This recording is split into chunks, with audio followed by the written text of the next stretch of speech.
Is Jesmed Suma, and he is the Executive Director of Sierra Leone Policy Watch. And our discussion is going to be centered on Western democracy in Africa and the challenges that we face. We were trying to just get a broad understanding of what Western democracy in Africa entailed and the challenges that we currently we're faced with. I see that Mr. Suma is trying to connect. I'll bring him on in just a second.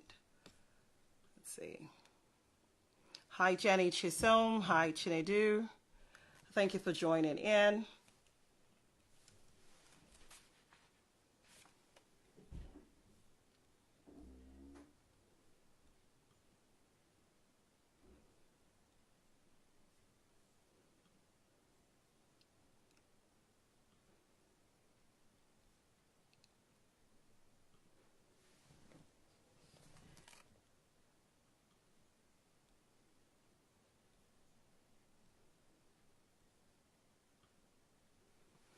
Okay. And for those who are just joining in, I had just announced that our discussion today was centered on Western democracy in Africa and the challenges that we face. We will be speaking with Mr. Jesmed Suma, who is a highly sought after political commentator and policy advocate in Sierra Leone. So we will just hopefully get an understanding of what it entailed, of what Western democracy and Africa entailed at this point, and moving onwards, coping with the challenges. We've had issues with the connection, but if you would bear with us, he is trying to connect.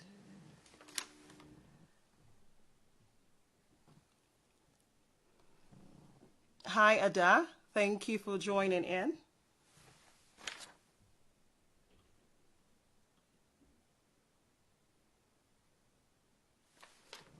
Hello again, Sadiq. We'll get it right this time. Scott Ekwe, we'll get it right this time. We're going to keep trying. We've just had connectivity issues, and it's a process. We'll get there. We'll conquer this. Let's see.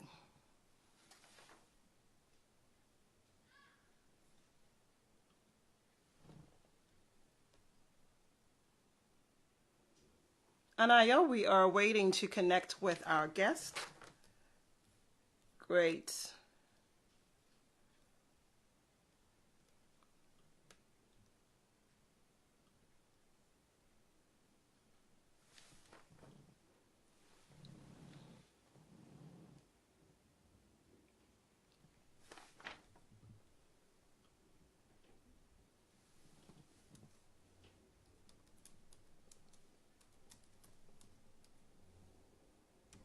Hello, Uche Antoinette. Undu, thank you for joining in from Ireland.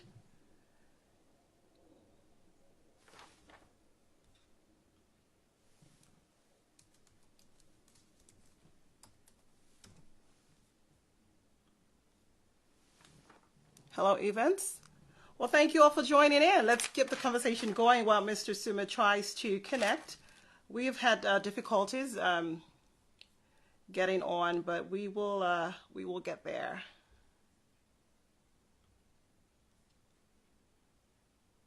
Okay.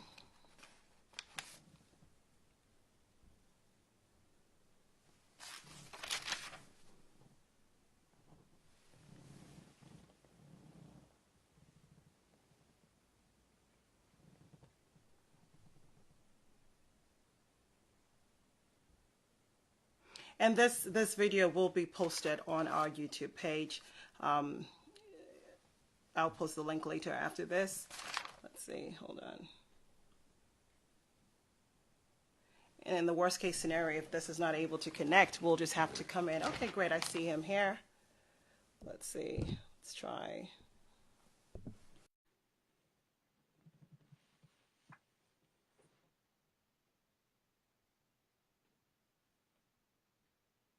Can you see me now?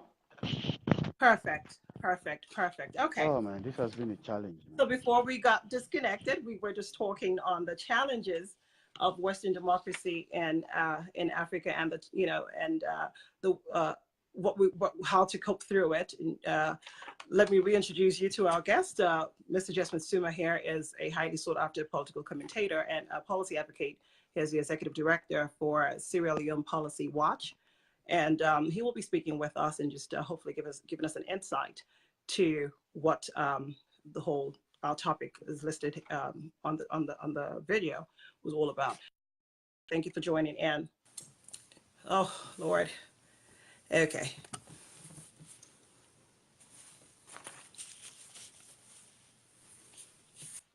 Yes. Great. Good. So, well, let's skip the short. You have actively participated in politics in Sierra Leone.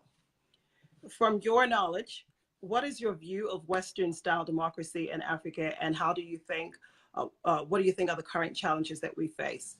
Well, as I mentioned earlier, the challenges we face now in Africa in terms of practicing the Western-style democracy is not different from what the West experienced 50 or 60 or 100 years ago. But we have the advantage of being able to leapfrog those challenges and be able to accept the refined form of the Western-style democracy.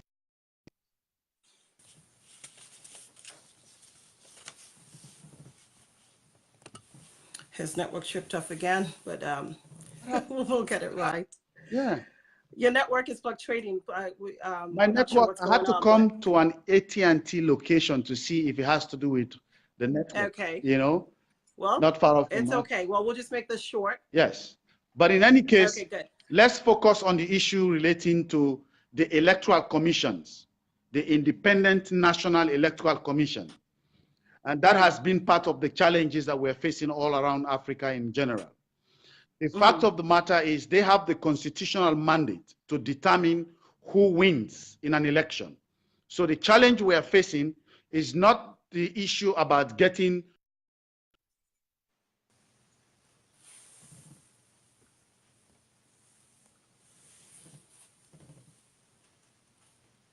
I think this has to do with my connection, because I'm in the heartbeat of the connection area right now.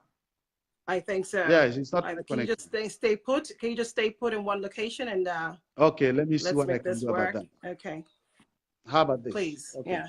Okay, that's perfect. So, as I said, the electoral commissions are the biggest challenge, and part of the reason why they become a challenge is the fact that we have people that lack integrity running those institutions, and they too have to worry about the lives of their family members and all other challenges that they face, because elections are multi-billion-dollar business in the sense that whoever wins has access to an economy that is multi-billion dollars, and they have access to budgets that are billions of dollars in the case of Nigeria.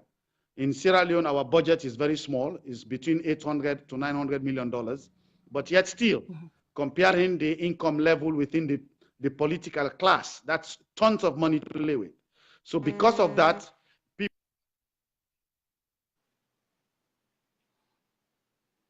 There we go again. It's frozen. God. Sorry. It's okay. Yeah. Got you. It's okay. People adopt all sorts of tricks to get themselves elected. And in Sierra Leone, for instance, part of the challenge we've been having is the fact that the electoral laws are not being enforced.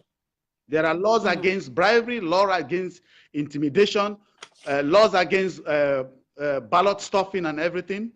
But because the laws are so weak and they have certain flaws, that we have to rely on the very national electoral commissioners to take legal actions against those who are found wanting breach of those laws. Or we rely on the police, which are also found wanting, which are responsible to prosecute and enforce the law, or the Attorney General. Now, these three organs, the National Electoral Commission, the police, and the Attorney General, they are all serving at the behest of the executive branch. And if the executive branch have rigged an election in their own favor, they already have the levers of power. Now you ask yourself, which National Electoral Commissioner in his right mind will going to enforce a law that is going to overturn an electoral result against that who already has the levers of power? has the entire executive under his control, have the police and the military under their control.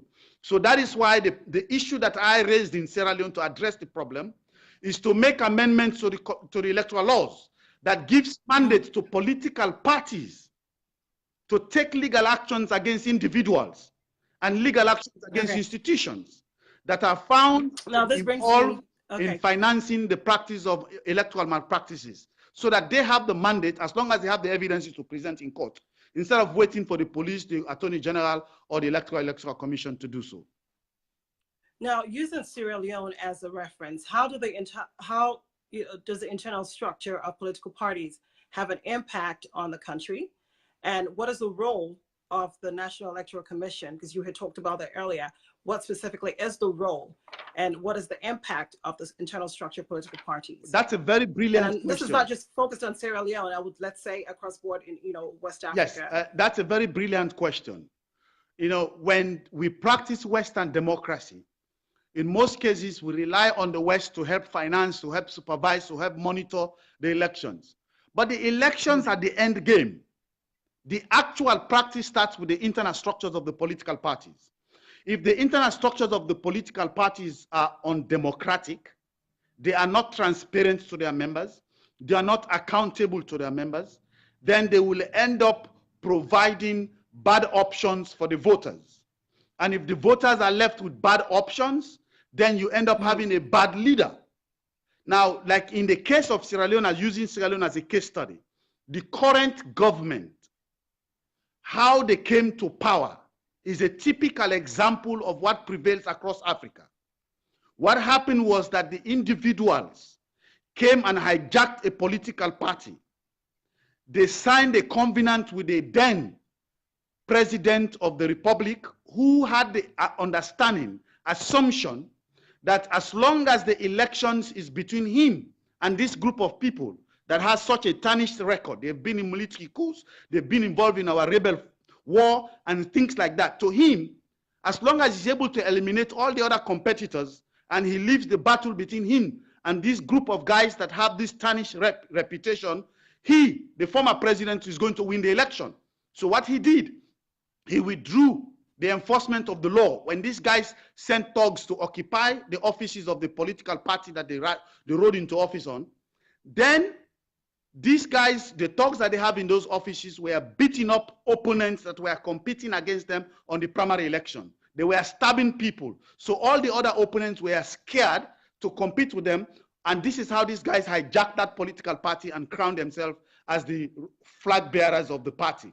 But what the president failed to realize was these guys also planted moles within the National Electoral Commission.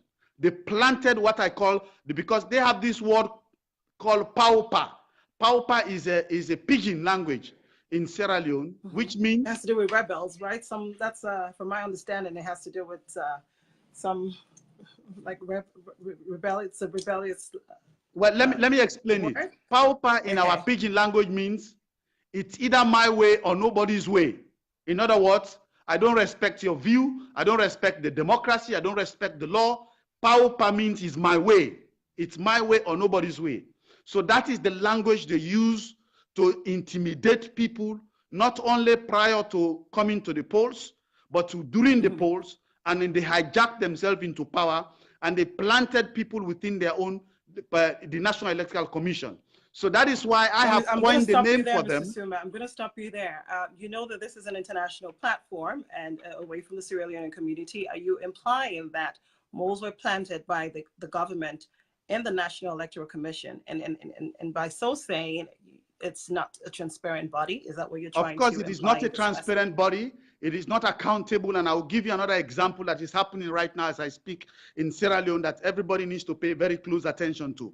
So that is why some of us are calling them the Paupanista. The Paupanista. If somebody knows the actions of the Sandinistas in Nicaragua, the rebel fighters that took over Nicaragua, the socialist group, they ruled Nicaragua for 11 years.